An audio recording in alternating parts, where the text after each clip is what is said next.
pueda generar un comentario, una reflexión, una opinión o pregunta, ¿no? Estos son recortes periodísticos de un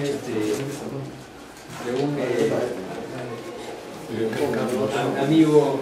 Sí. Solo un detalle con respecto a por supuesto, claro. Porque Thomas Andre ha hecho un libro que se llama Karl Marx y el mito de la modernidad, y ahí señalaba que más bien el tío rico era el anticapitalista, porque él acumulaba y no gastaba.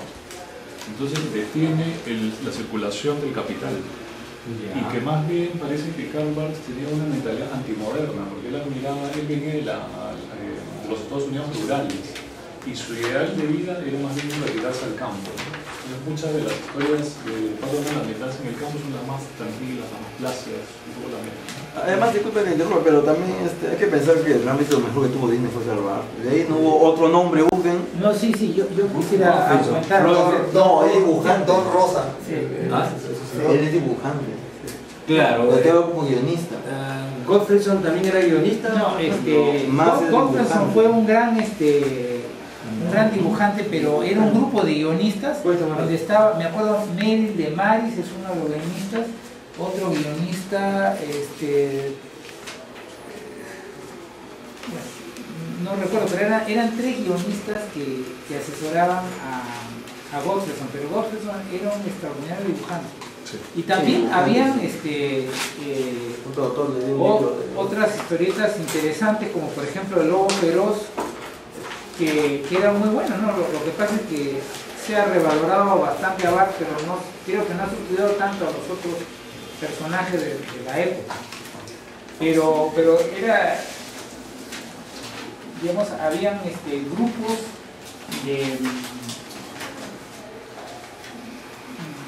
o compañías que atendían al Pájaro Loco y una serie de personajes, al Conejo de la Suerte, una serie de personajes, y los personajes estos eran muy interesantes y competían con los personajes de Bart.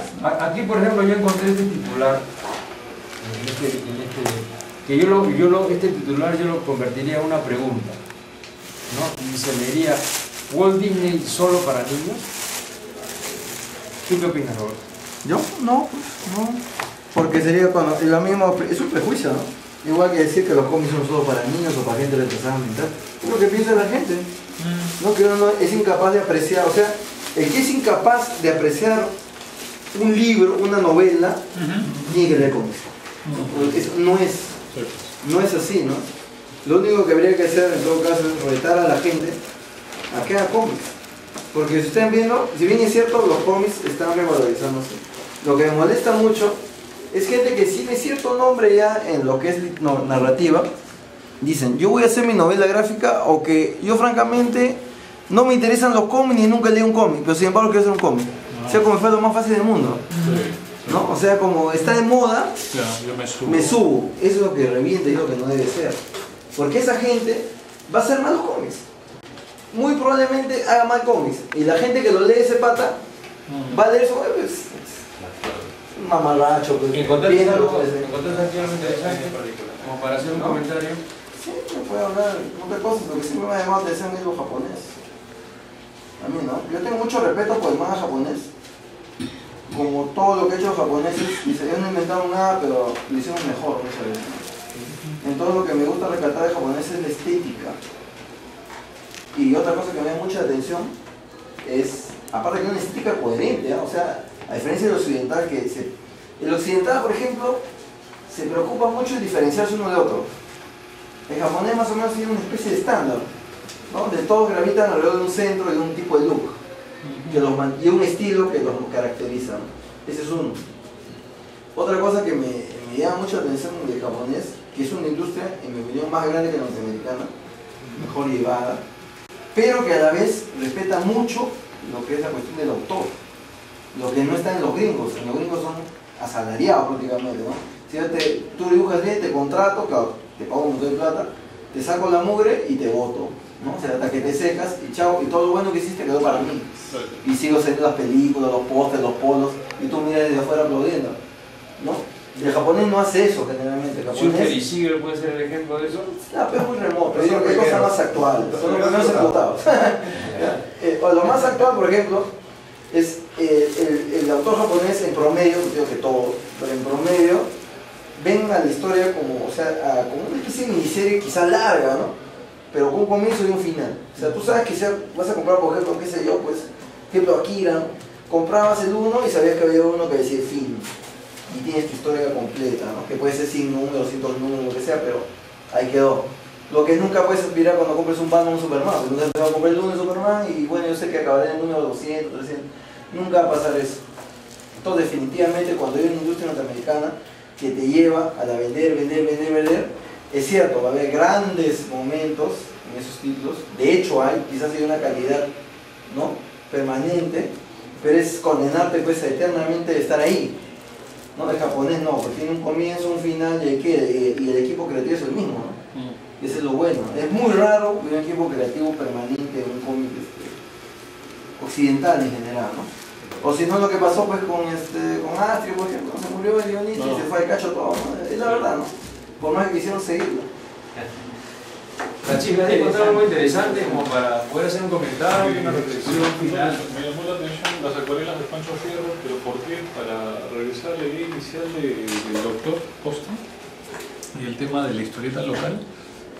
Algo que también va en nuestra contra, creo que es que le ha pasado tanto a la historieta norteamericana, a la historieta japonesa y a la historieta europea, que cuando ha aprendido también ha apelado a un imaginario, ¿no? Un imaginario local, que no mantenemos, ¿no? Y eso también es una deficiencia educativa al margen de la historieta misma, ¿no? No solo un imaginario local, sino temáticas locales que se vayan recuperando, ¿no? Entonces, yo no estoy diciendo hay que hacer historieta revisando personajes de Pancho Fierro, no, sino cómo incorporamos ese sabor local a la historieta, sea fantástica, sea de terror, sea lo que sea, a las historias que vayamos a contar, ¿no? Porque si no, no va a haber lectoría interesada por esas historias, ¿no? No un nacionalismo barato, ¿no? Sino bien pensado. Mira, en este caso, disculpa de la idea, yo pienso algo. Yo pienso, si yo un cómic yo mismo no compraría, yo tampoco voy a tener. Bueno, así es simple, ¿no? Claramente. Si no me gusta ni a mí. Aunque es un caso medio extraño, ¿no? Generalmente alguien no hace. Mejor alguien que hace algo, como compone una canción o pinta una acuarela, una pintura. No, yo pienso que. No lo hace para que. No, pero tú como creador debes ser satisfecho con tu obra. Claro. Desde ahí ya está. Desde ahí ya, pues. Claro. Si yo hago un cómic y no me gusta a mí mismo, que lo he hecho, es el mejor. El error está en publicarlo sabiendo que no te gustan a ti mismo. ¿Por qué lo publicaste? Esa es la cuestión, pues. Compadre, ¿qué has encontrado de interesante como para un comentario? El cine aprendió de la historieta policial. Dice, yo la mejor historieta que he leído en mi vida ha sido Dick Tracy, porque satisfacía todo lo que yo quería en ese momento y claro, yo no he leído Watchmen. Hay gente que puede decir que yo tampoco leo Está en pecado. Pero para mí es un pecado no leer Watchmen, porque ahí lo tengo. Pero Dick Tracy, yo lo leí en su momento y me pareció una historieta extraordinaria. Entonces, en ese momento, cuando leí Dick Tracy, pensé que tenía en mis manos pues, una joya, pero que nadie la apreciaba en su momento porque, obviamente, pues, era muy popular. Pero pensé que en algún momento, que pasarían muchos años, en que realmente la historieta se revalorizaría y sería motivo de foro, de comentarios, de exposiciones, y que cuando ese momento llegase ya no habrían las historietas